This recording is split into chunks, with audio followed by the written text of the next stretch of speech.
Good morning. Thank you for attending today's Competitive Advantage series hosted by the Illinois Eastern Community College's Small Business Development Center. Today's topic is managing your website with Google Analytics. Today we're going to go over a variety of topics associated with Google Analytics and how that it can help your business improve your marketing advantage with your website, as well as bringing in some information about how the social media world links in with all of your marketing campaign. Just a little bit of housekeeping. We try to make these webinars as interactive as possible. You can access the webinar information in a variety of ways. One, you have the screen in front of you that will take you through a short PowerPoint in the beginning to give you an overview of today's topic, and we will conclude the conversation with an actual hands-on taking you through the Google Analytics online program and software. You will also receive an email link later in the day of the YouTube video that will be a recording of today's presentation. The video will be online virtually permanently so that you can go back and access it at your convenience. My name is Todd Tracy. Information for my contact is in front of you. I can be reached by phone or email at the conclusion of this webinar. Per an agreement with the Illinois Eastern Community Colleges, if you are currently a client of the Small Business Development Center or would like to be a client of the Small Business Development Center, which is a privilege that is confidential to you and of course always free of charge, I can make myself available for this topic to talk to you about how best to incorporate Google Analytics in your business in the future.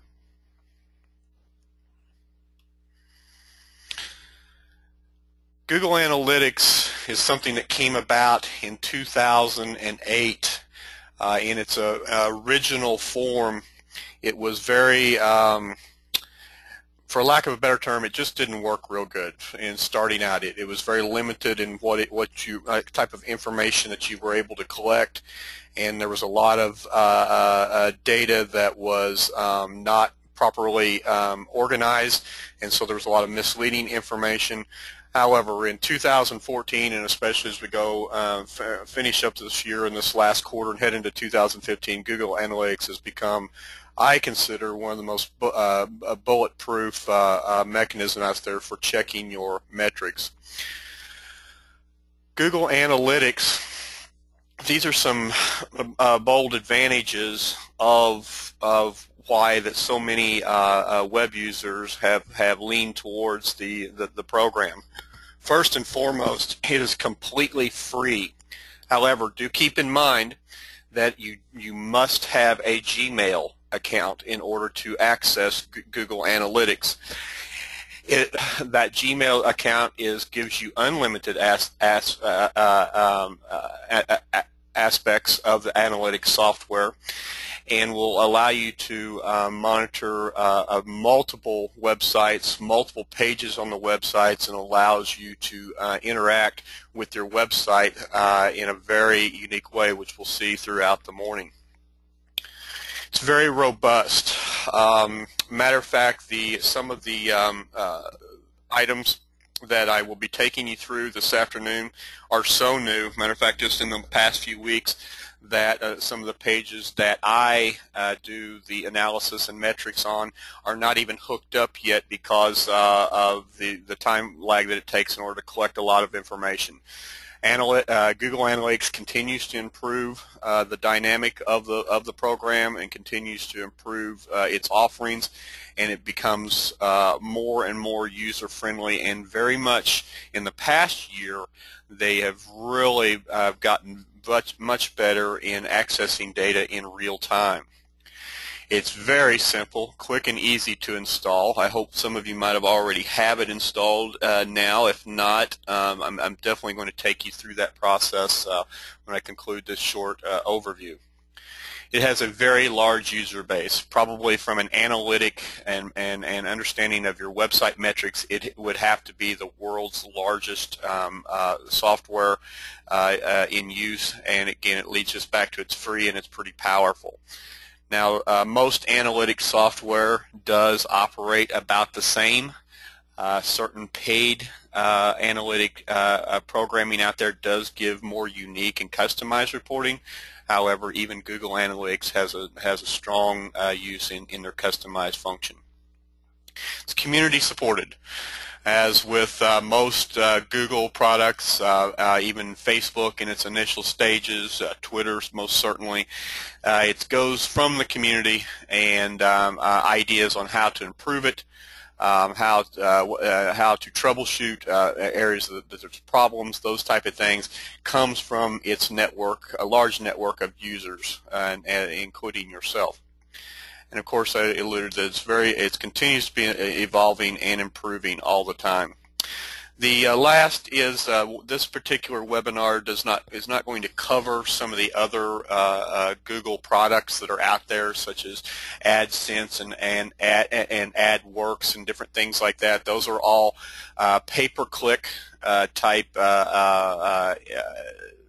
products that Google offers that allows you to bring by paying for the ad campaigns and word campaigns, you're able to bring people from the search engine world into your website.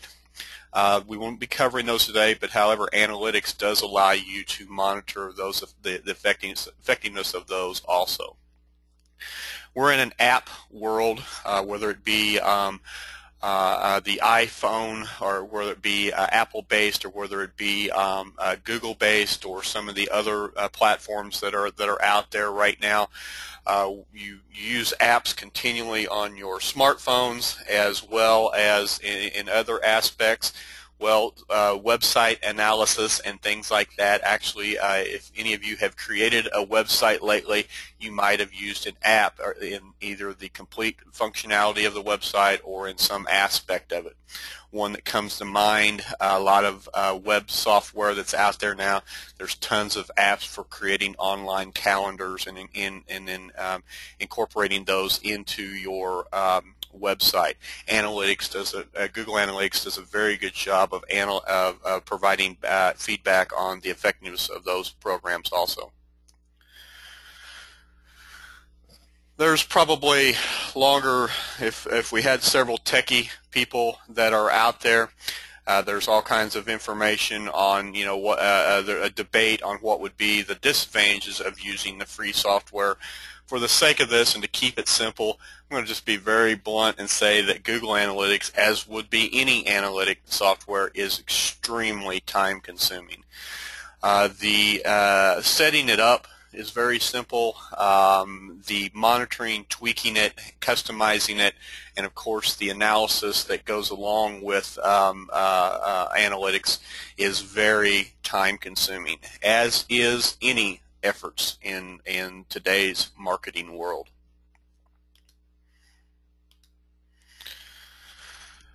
Basically, a definition for web metrics is a collection of data and an interpretation of that data relating to its usage practices associated with a particular website.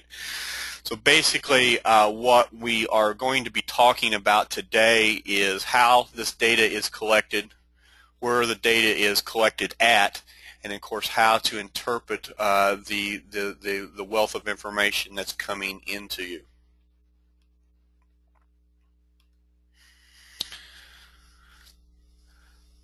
I get this question a lot when I'm working with clients that have some online presence. People want to know, how well does my site reach its intended audience? How do I know who's seeing it? Who's going to be looking at the information? Well, sometimes you can't actually put a person's name in front of it and the exact location they are from a GPS signal, but you can get really darn close in getting to understand where your customer base is at in pretty detailed fashion, and of course we'll look at that later in the day. Of course, what is the effectiveness of this outreach? Are you doing an ad campaign? Have you created a new product line? Have you created a new how-to video? What are you doing that you're wanting to? What goals have you set for your company as to in working with what we call the conversion? In other words, converting a consumer into a customer, or converting a potential an individual into a interested party in your company or product or service. How do we know how well we're doing against our peers? Well, there's all kinds of information. You can actually analyze other people's websites, even though you may not have complete control of it or any control of it, to see how their website is doing and compared to yours. How well is the content on our site serving our visitors' needs? This is what I have to work with clients all the time, is take yourself out of the selling mode, take yourself out of the business ownership mode. How well is your website meeting the needs of the consumer? Do they understand what they're looking for? Do they understand what they're looking at? And do they understand what action that you are asking them to take? Of course, you then for the reporting function is coming up with data points. Got a variety there listed. We're going to go through many more at the end of the day, or end of the morning. As we look at this, these data points, there's tons of ways of taking these metrics and comparing them against each other to actually understand the best way that your consumer is using your website and looking for potential improvements.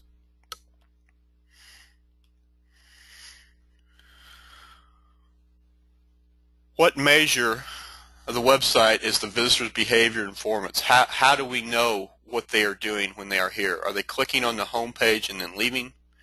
Are they coming to the info page and leaving? Are they playing around with different pages? Are they clicking back and forth on your links?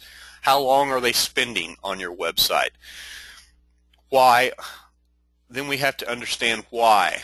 How is the user experience working for them? Is your consumer getting out of the website everything that they need? And of course, ideally, are they making a purchasing decision based upon information that you have provided them? And then you got to ask the how in the marketing scheme. How to set up the account and drop the code in the pages. It is extremely simple in Google Analytics to do this. Sometimes the most difficult is understanding how to do it with your internet search provider or your internet service provider, whether it be through a free or paid website such as GoDaddy or Webs.com, or if you're going through a local server of some kind. You just have to figure out what the nuances are of those particular programs, and we'll talk about those here in a moment. And who? You need to know anyone that has to make the decision about your website, online campaigns, and other marketing efforts. Who are you actually targeting?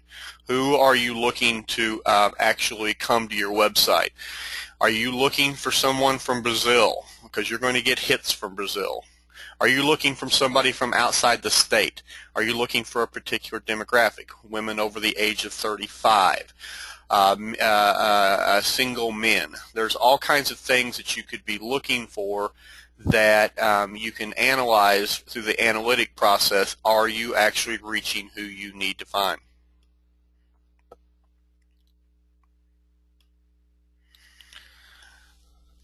As with any marketing campaign, you've got to set up an action plan.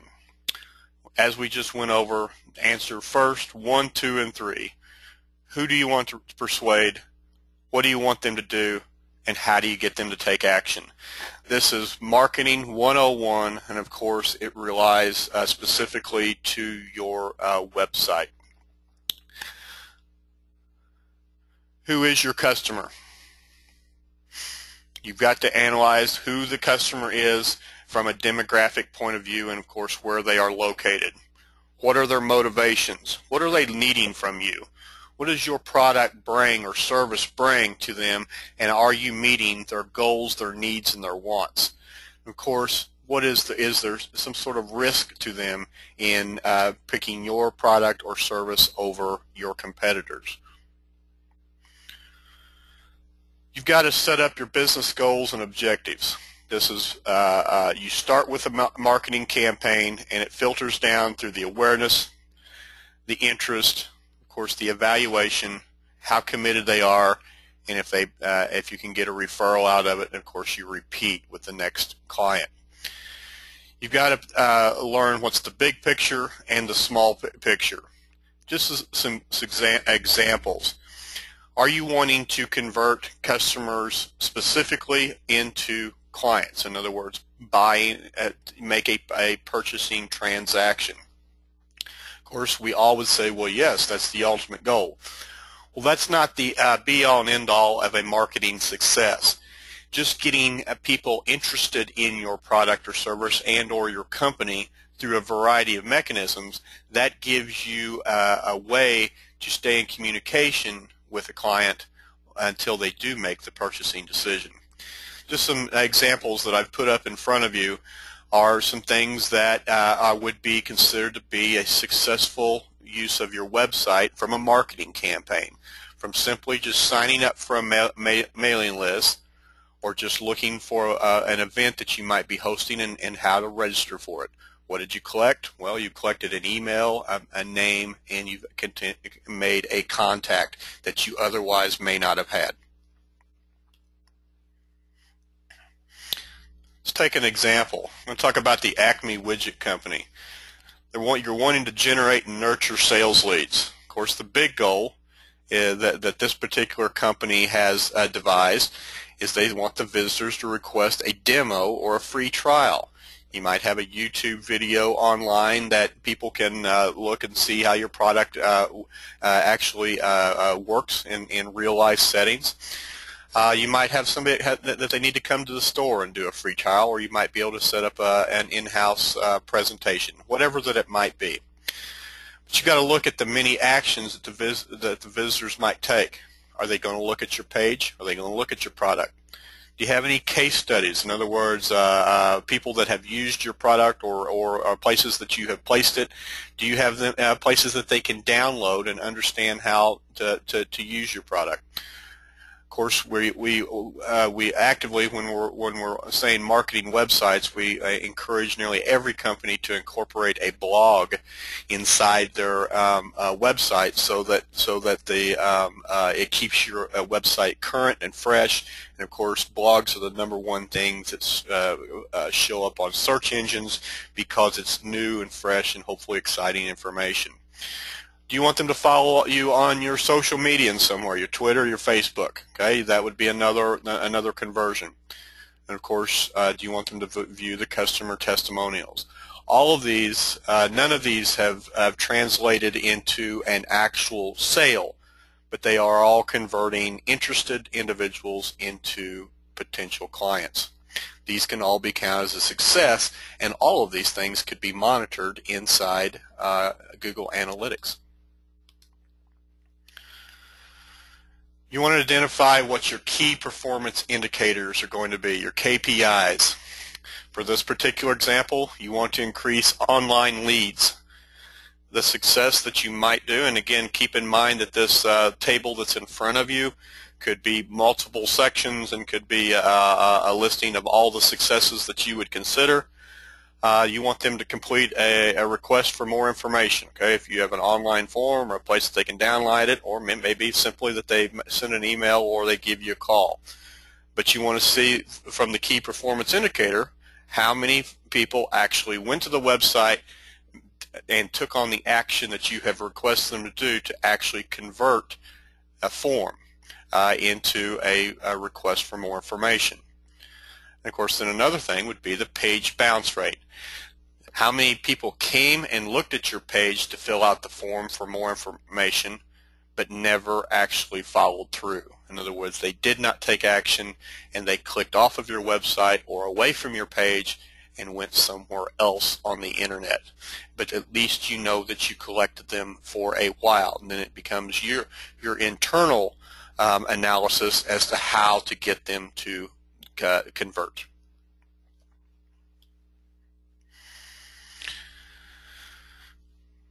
Once you're taking all of this data in, you've got to take on a role of analyst. Google Analytics does a fairly good job, I might say, in giving you some upfront information of things that you might want to look at and consider. But truly the power of Google Analytics is it allows you to set up your metrics and set up your own analysis so that you can find precisely what kind of customer that you're looking for and what they are doing while that they are on your website. All too often when I work with clients on Google Analytics, they think that 3/4 of the battle is setting up the analytics to where it is starting to monitor their web page, and then they think that the program will do it all itself.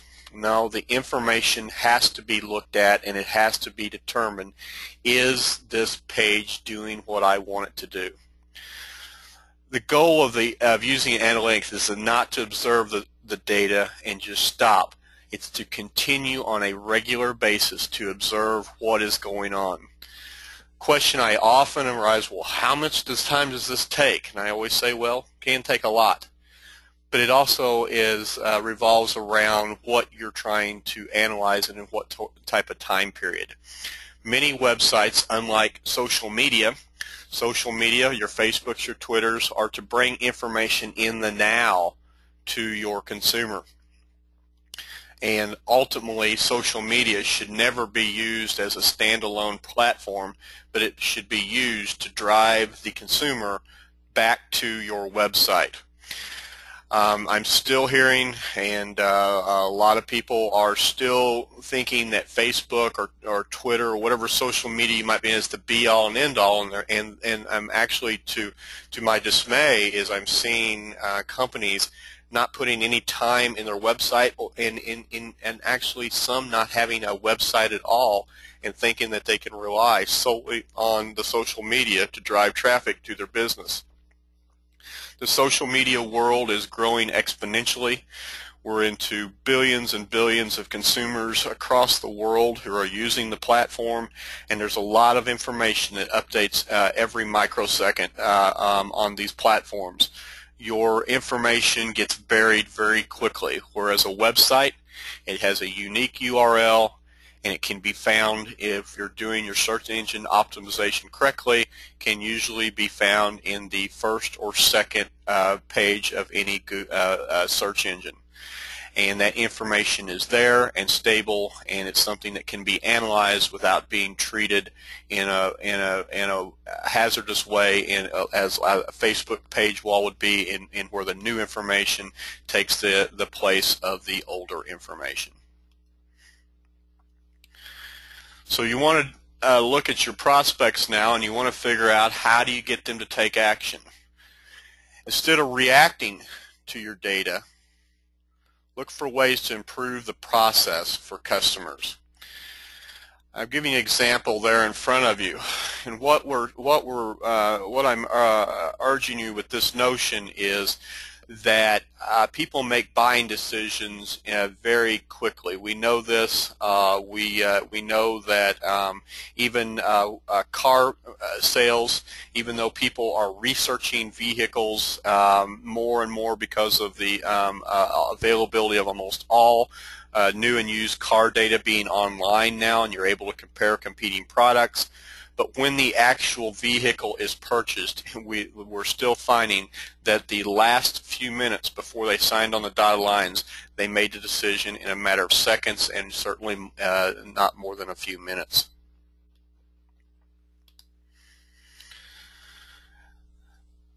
This is some facts that you need to understand when you're interpreting Google Analytics. You have less than 8 seconds to capture a visitor's attention when they arrive to your website.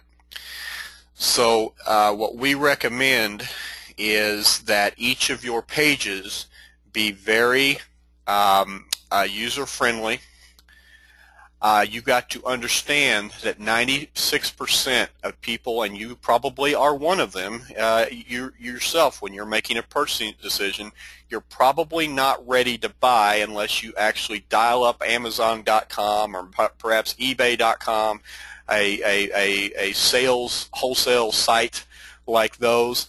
If you're looking at just websites about information and looking to look at people's blogs and reviews of products, you're not ready to buy at that particular instance.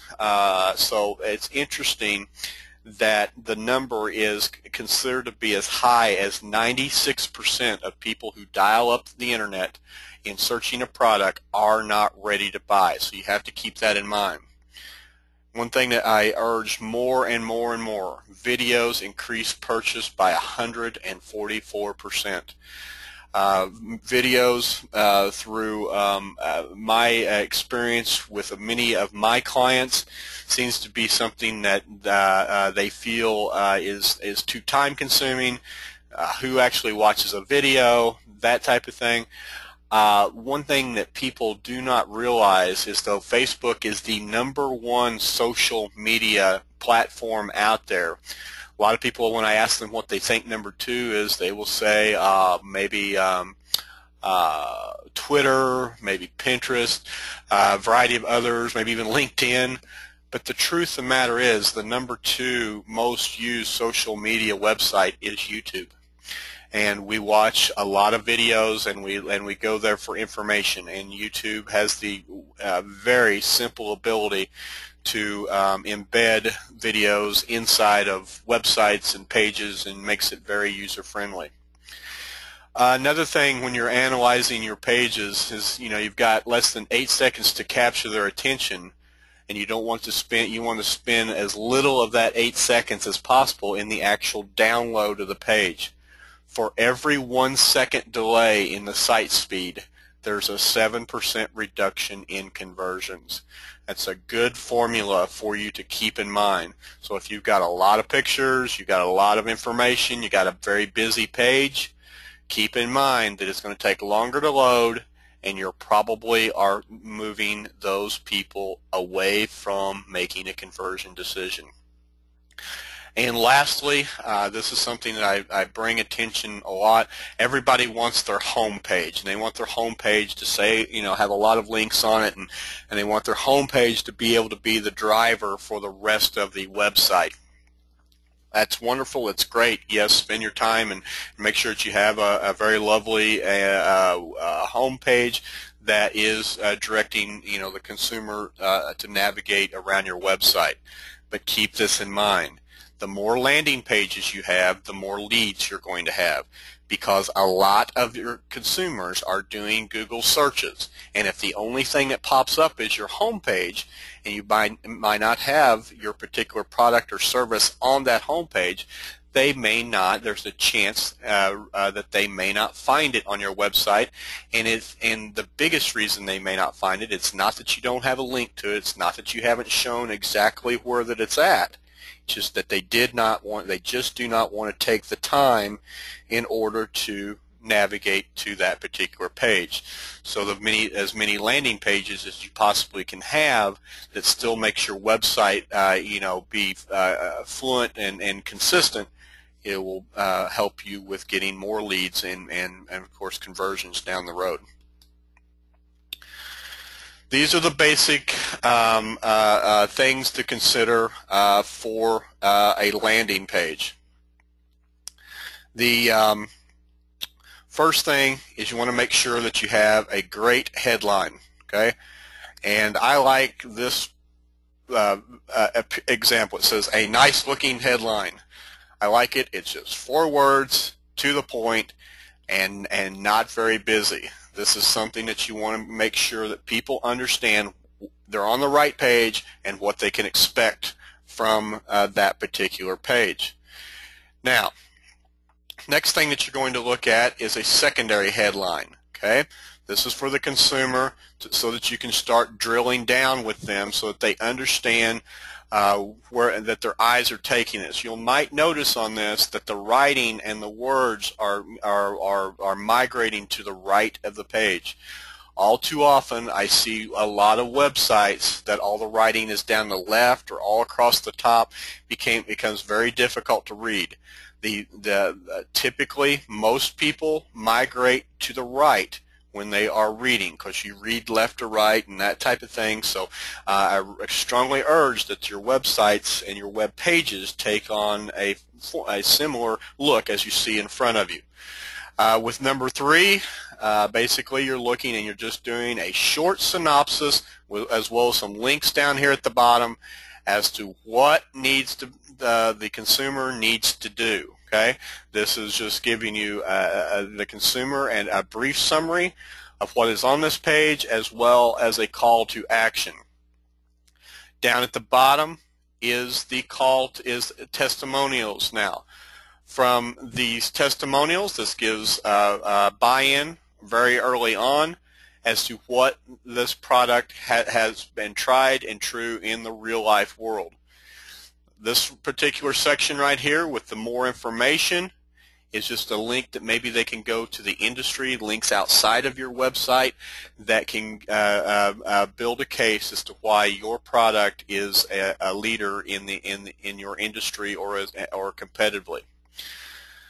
From there, then we move over to the action. Very simple, right here. Do it now, click here. Okay, it's very straightforward. It's on the right-hand side. As you can see, my ink pen hovering there because I'm right-handed. I'm moving into the right of the page. I get sometimes, well, what if somebody's left-handed? Well, the thing is, all you southpaws that are out there, you've learned to live in a righty world. And we find that even the left-handed, the right-handed, they tend to go to the right side of the page in order to start taking action and reading. Okay. So lastly is pictures in the middle somewhere that gives an idea of it's either a picture of the product, picture of the service. In other words, something inviting that becomes very visual to where the mind is allowed to rest there. At this particular rest, it just becomes very important that the person understands that this is a friendly site, this is a nice place, and there's not a lot of reading here. I can make a decision in a bulleted format in a short amount of time.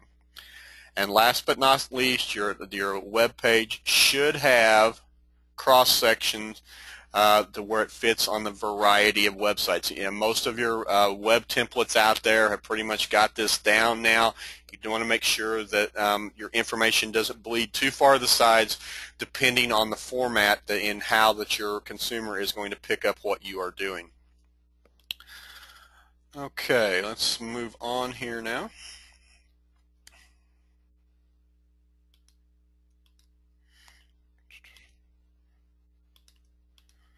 Okay, landing page best practices. Start with something simple, as we talked about. Make your unique value propositions very clear. In other words, what does your consumer need to do?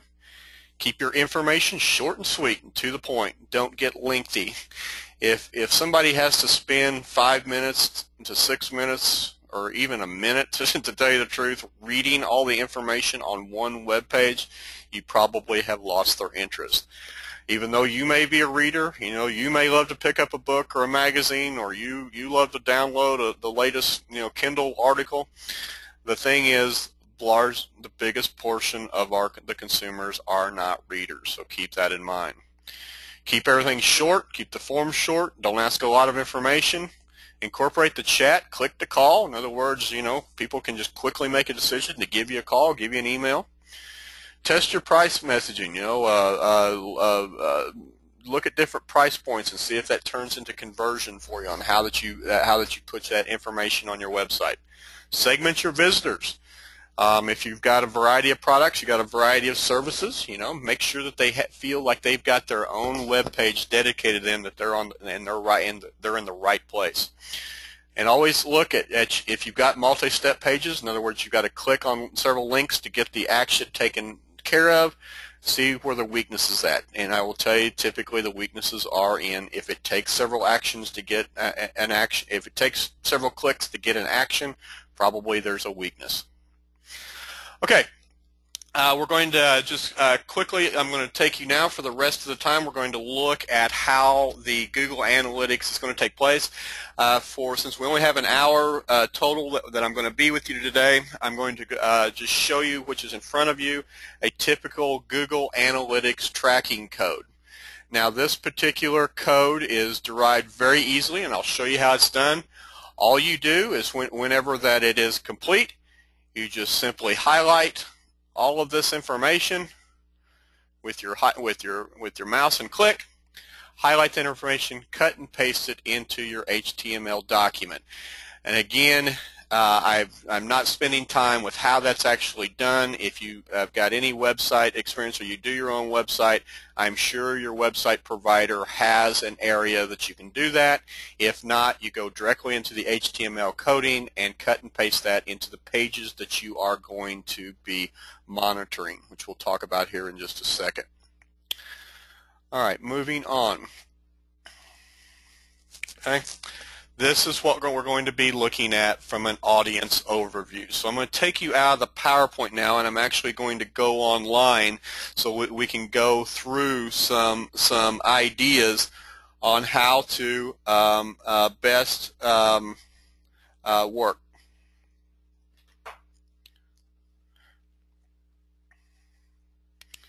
All right, let me pull up the website. Make sure that you all are seeing what I am, and yes, you are. Okay. All right. First and foremost, Google Analytics. Just up here at the top left of your screen in the URL column, google.com/analytics. Can't get any easier to find that particular website. Before you go past this website, this area right here, keep in mind you do have to have a Gmail account. This little button, which we're going to access it here up at the top, you access Google Analytics. It's going to ask you to type in, which I'm not going to do that because I'm already logged in and I don't want to risk having a poor login in front of you. But where it says access Google Analytics, it's going to ask you for your Gmail and your password in order to get into the site. If you do not have it, of course, there will be a link that you can set up your Gmail account. Okay. So moving on, we're going to assume I'm clicking this access Google Analytics. And this is a page that would pull up. Actually, there may be, if you're monitoring several websites, those pages will pull up in the beginning, and you can look at in a variety of ways, or you can look at several different websites and at a time. But I've clicked on a website here that has a reasonable amount of activity for me. It's a service-based, it's actually a community-based website, has weekly users come to the website. There's blog updates. There's fresh information posted every week. So, and we've got a reasonable amount of page views on there. So I'm using this for us today to analyze. What you can let's go up to the admin function first. And if you're going to create a new account, this is what that you would have. This is where that you would start at. Typically, we're not spending a lot of time today on mobile app, but you could do it here also. But typically, you're going to be monitoring a website. So you click on that, and of course, you would come down and put in what you want to call your account. I'm going to set up one for my company called In Alliance. Okay, the website is we're just going to call that inalliance.com. Now, this is not the actual URL because we're going to put that in next here, but just keep in mind that a lot of, especially in today's world, it's not unusual for our company to have multiple websites, multiple areas that we monitor and that type of thing. So, you can have different, but this is the website name that we're going to be looking at. Then you type in the URL that you want to monitor. Okay, that is the URL for my company. So I put that all in there. You select down, of course, then it's going to ask you for a category. That's up to you. You do have to put something in there. I'm just going to put in business and industrial markets. And of course, you do want to make sure everything stays current in your time so you understand how it works. So just select your time zone. And then, of course, there's all kinds of clicks down here and things that you can do. I'm not going to spend a lot of time here going through this. I do encourage you. They've got examples of what all this means. I've done this before. I'm going to keep all of their sharing options and things like that they have. I'm not a big concern about Big Brother watching me, but you may be. So go through and make sure you read all those examples and how how best it fits you. Okay. All right. So now you get the Google tracking ID. There's a very lengthy Google Analytics terms of service. Okay, I have read this through from beginning to end. I might suggest that you come down to the privacy function, indemnification, disclaimer warranties. Do encourage you to read these things because you are allowing a third-party access to your website, which there are definitely some private controls that you are having it in there. Okay, now. I'm going to go ahead and accept this agreement. Okay, now this tracking code that I showed you back on the PowerPoint is right here in front of you. Okay, I can just simply highlight that and then put that into my home page wherever in whatever format that you actually put it into. Okay, so this is how it works. And you just copy and paste that and then go to your website provider and go through their process. It used to be that you had to set it into the URL of every home page. A lot of the website providers like GoDaddy, Webs.com, all of the locals probably that you have out there, you usually just have a form that you fill out and then it integrates through your site. Okay, so just find out what the information is on that. Okay. All right, with that said and done, then we would be ready to go back and work on that website. I'm going to take us back now with a website that has already been created, so that we don't have to work off of a fresh site. We've got some information here that we can look at, and this one right here is set up with the account. Here's all the different account settings, user management. Now filters. Filters are a way that you can set this up. I'm going to click on new filter, that you can actually take out or specifically look at consumer information and get rid of information that you don't want to look at. So one thing that I think comes quite a bit is like your in-house domain. You probably work on your website quite a bit. You probably go there and you're looking at that type of thing. So that's going to show up as actual clicks inside of your website. And depending on how much that happens, you may feel that skews you somewhat. So come down here to just select filter type, and you want to include only.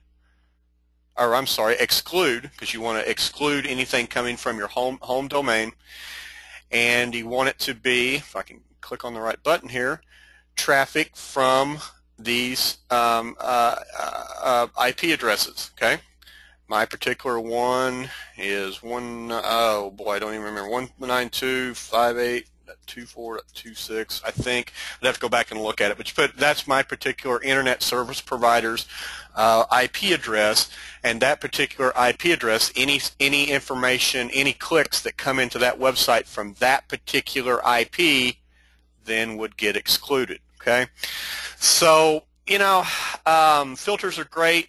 That it's actually, filters are something I could probably spend 2 or 3 hours talking with you about as to how to get the information. I have found that if you use a lot of filters, you potentially are losing a lot of information, some areas that you might not thought of.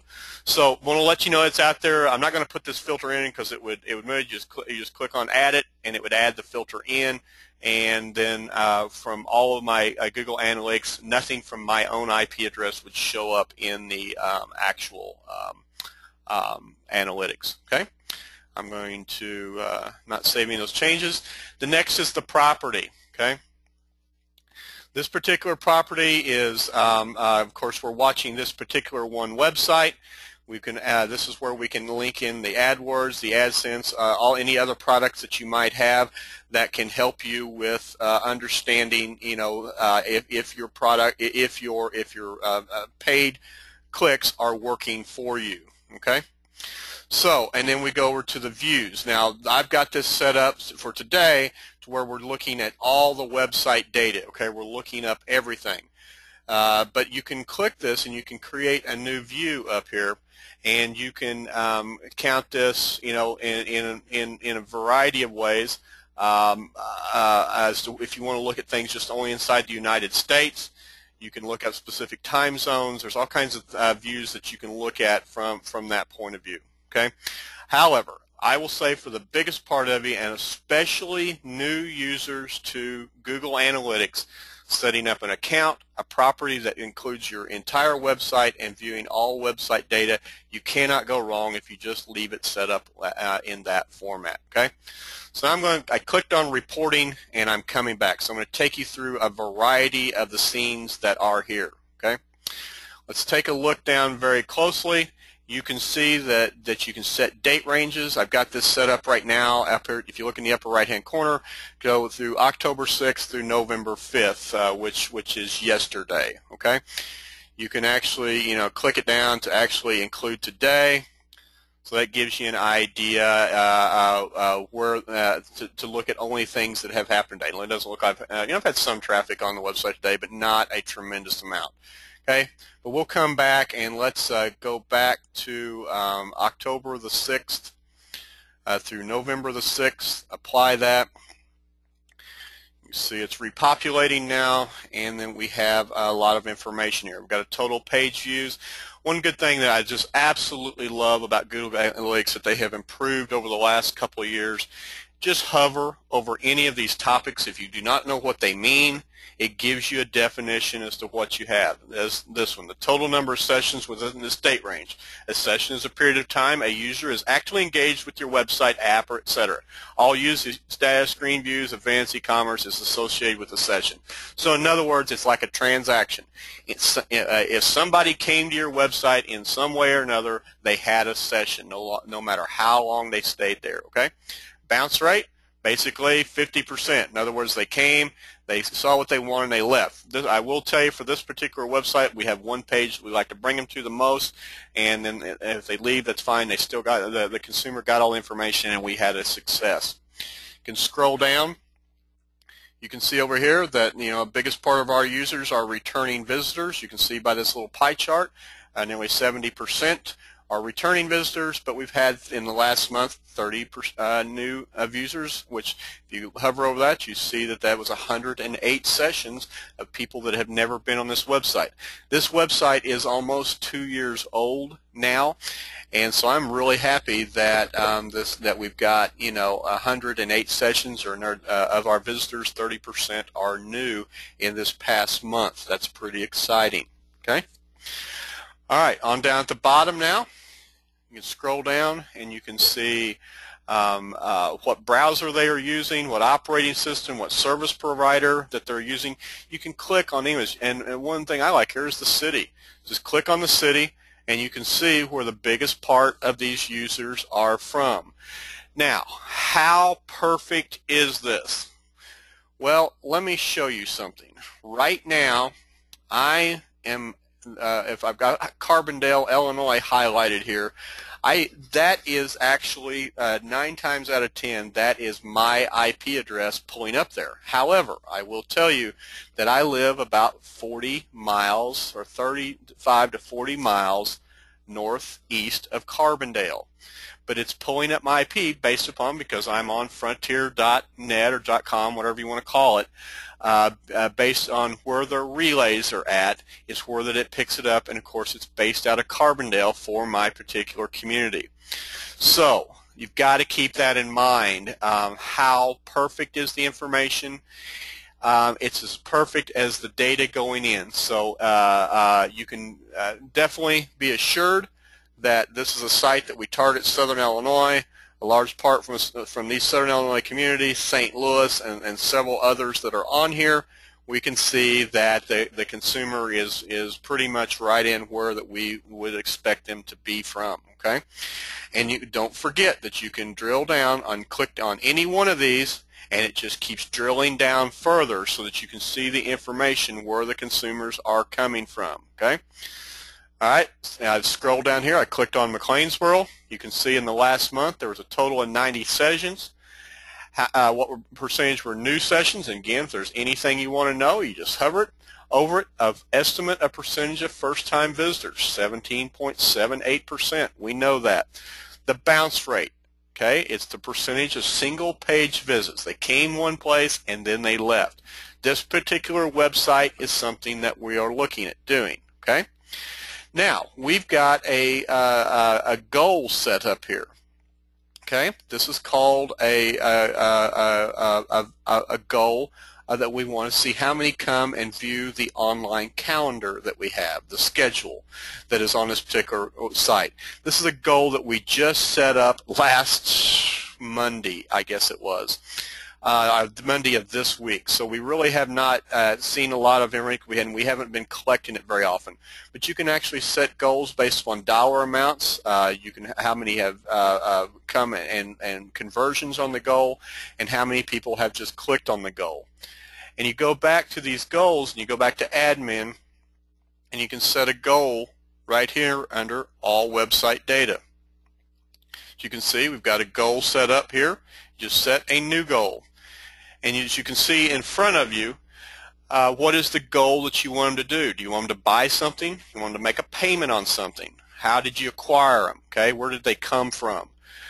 You want to see if they've inquired about anything. What kind of engagement did they have? And what type is your social media working? You can set a goal. Say, hey, you know, we post once a week on a Facebook page, or we post 5 days a week. We want to see which days that people are coming in and what percentage of our website is coming in. And you can set all that up right here by clicking on this information, or you can click on the custom function and hit your next steps, and it'll take you through the process that you can set up goals. Okay? A lot of great information. All right, I'm coming back to reporting. By the way, we'll set up time for question and answer here in just a few minutes, so I just want to kind of go over a few other things that we have. Let's click on real time. Okay, right now it says that we don't have anybody visiting us. This real time, to be quite honest, sometimes it's accurate to a few seconds, probably up to about 15 minutes as to how accurate. I'm just going to try a little test. I have my website up here on my tablet here at my office. I'm going to click on this particular website that we're looking at, and we're going to see about how long it takes for this particular information to be updated. And looky right there. Okay, so I pulled this up, just got online with my tablet, and you'll notice that right here in front of me it says that there's one tablet, there's one person looking at this particular one. It shows me what website that they came from in order to get there, which I have it right here in front of me. Okay, and then it tells me the locations that they are at. You can click on this location and look what pops up. Carbondale. And again, I'm not physically sitting in Carbondale. I'm in the town called Benton, Illinois, which is about 40 minutes northeast of Carbondale. Again, it is only accurate as to what the internet service provider is providing out there to analytics. So I have inquired about this, and it is how the relays are set up with Frontier.com is how that shows up. Okay. However, it's pretty darn accurate, and I think you certainly should be impressed with how quickly that Google Analytics updated that information. I will tell you that once you leave the site, it takes a lot longer for Google Analytics to reanalyze to make sure that there's not on there than it does to acquire the user when it comes in. Okay. All right, come on down here now, and we're going to just kind of take you through some information over here on the left. The real time is very similar to the audience. So real time is what's happening right now, of course, and the audience is more of an ongoing process. So instead of to save time, I'm not going to do both. I'm going to go ahead and click on audience. Okay. You can a couple of things that are relatively new out there, and I do not have set up, is the demographics and interests. Okay. You can actually set this up to where you can look at age ranges and gender.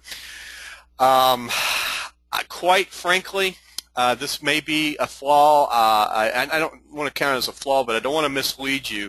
Google Analytics has given a lot of mixed information as to how they're coming up with how they know the gender and age of somebody that's clicking on your particular website. Take it, I don't want to say take it with a grain of salt. Definitely review the data and look at it when it starts coming in. A lot of times it's based upon their if they have a Gmail or an Apple account. Okay, Yahoo somewhat pulls up because when you fill out your accounts, a lot of times you had to put in a you put in some you may or may not have put in some demographic information about you.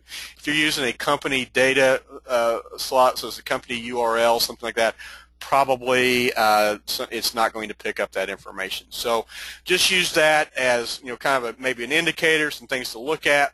But the interest and demographics is something that I would question if they truly do have enough information out there. Okay. All right, but we can look over here at behavior. Okay. Click on down. Oh, I skipped geo. Of course, that's just location. We've already kind of gone through that. Click on down to behavior. You can look now at how these particular websites were acquired, or where they came from, whether it be a returning visitor or new visitor. Clicking up here at the top, you can set that against your goal usage, your e-commerce. You can take a look at that, and you can also set a different metric. Excuse me. And you can actually see a line that's drawn here. Again, this is something, like I said, it's kind of clicked on there over here at the right. But you can see that we can actually do a sessions versus goal conversion rate. We're able to analyze, you know, what people are doing by way of sessions, and we can graphically look how many of those sessions turned into goal conversions. Okay. Let's look over here at frequency and recency. As you can see, people that only had one session, in other words, they came to one, or they just came there one time, they looked at one page, that type of thing. There was 108 sessions, but that translated into 317 page views. We've got several people that have been here a lot of times, and it shows you how many sessions and page views that went in this particular time frame over this last month. Okay.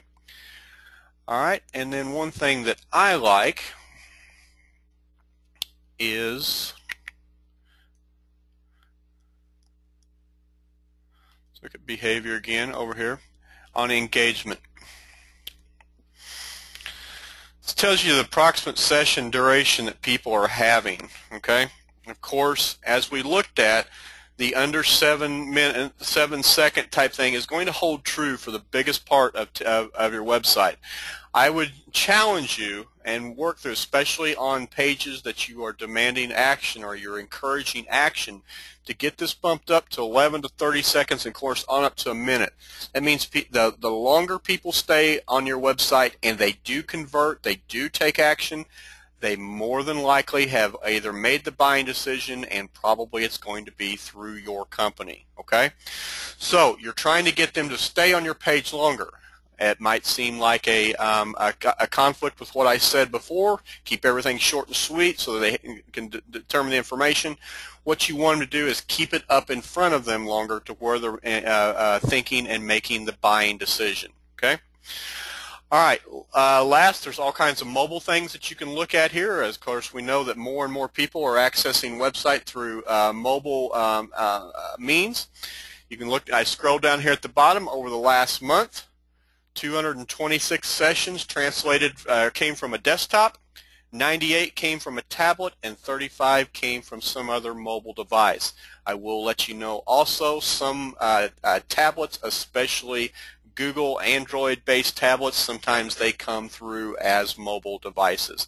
The Kindles, the Nooks, those type of things, a lot of times those will come through as mobile devices and not tablets. Okay, but I would rather kind of lump tablet and mobile together anyways, because they tend to travel with consumers. So you can kind of look and see how that takes place. Okay, and you can look at all the different bounce rates, page sessions, average session. You can look at all of this information in front of you.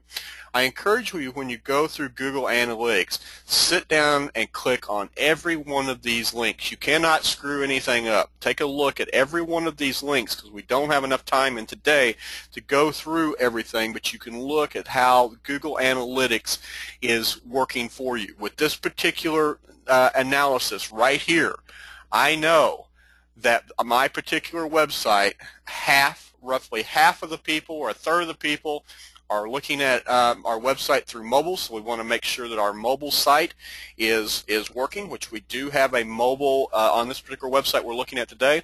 There is a mobile counterpart that is basically a stripped down website that just has the basic information on it. That we try to keep that very user friendly, and we want to make sure that people are maintaining that, and we want to look at this over time. Maybe you want to look at this bounce rate and pages per session and look at percentage of new sessions. You know, I can highlight all this right here. We want to look at next month compared to this month, and we want to see, is this staying just about the same way, okay? All right, there is tons of other information on Google Analytics. This is considered to be a basic overview for Google Analytics as to why that I am urging you to engage with your website with that information. I would like to take any questions that you might have. What I suggest you do is raise your hand and write your question in a box. I'll reread the question so that everybody can hear it and answer it for you.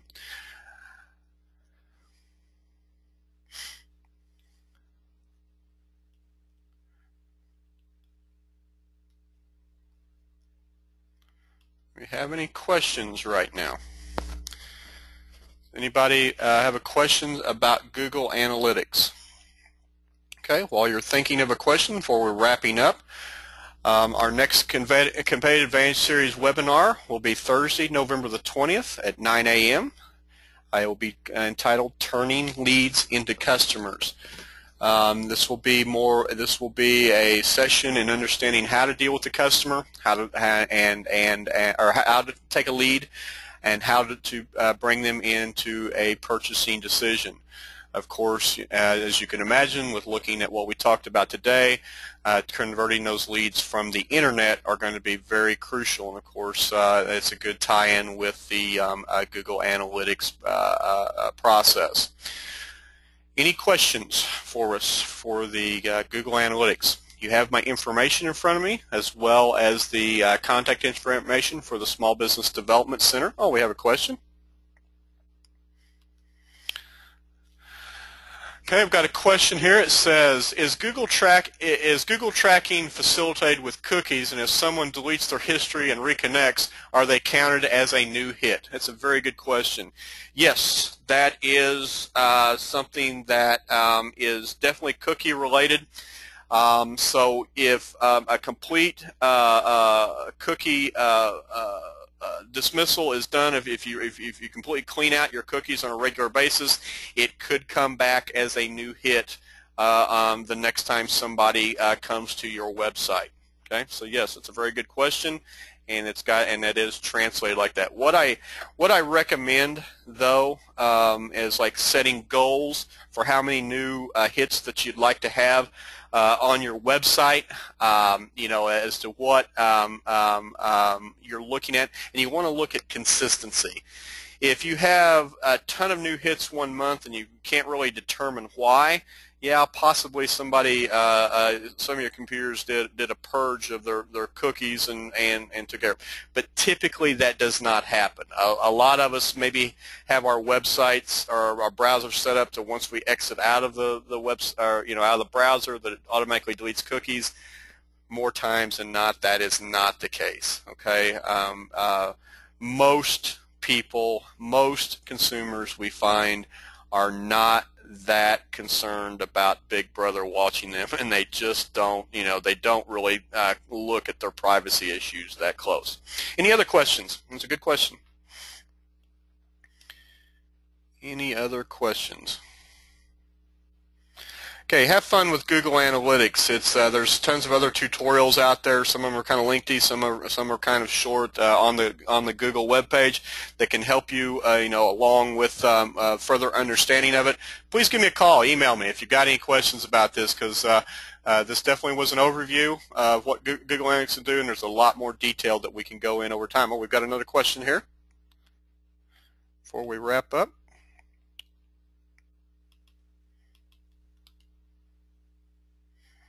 Okay, hold on. For some reason it's not pulling up. Give me a second here.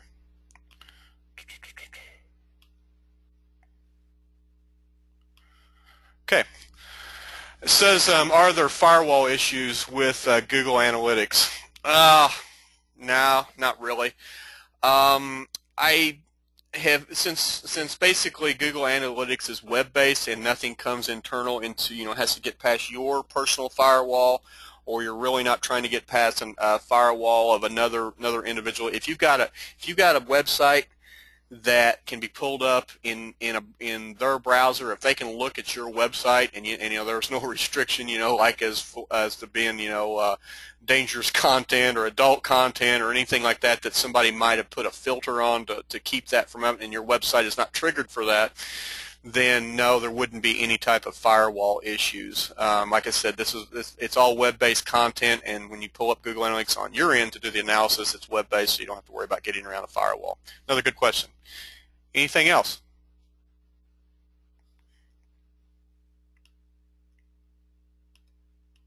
Okay. Thank you for attending today. I hope that you will join us again on November the 20th at 9 a.m. for Turning Leads into Customers. Have a great rest of your day.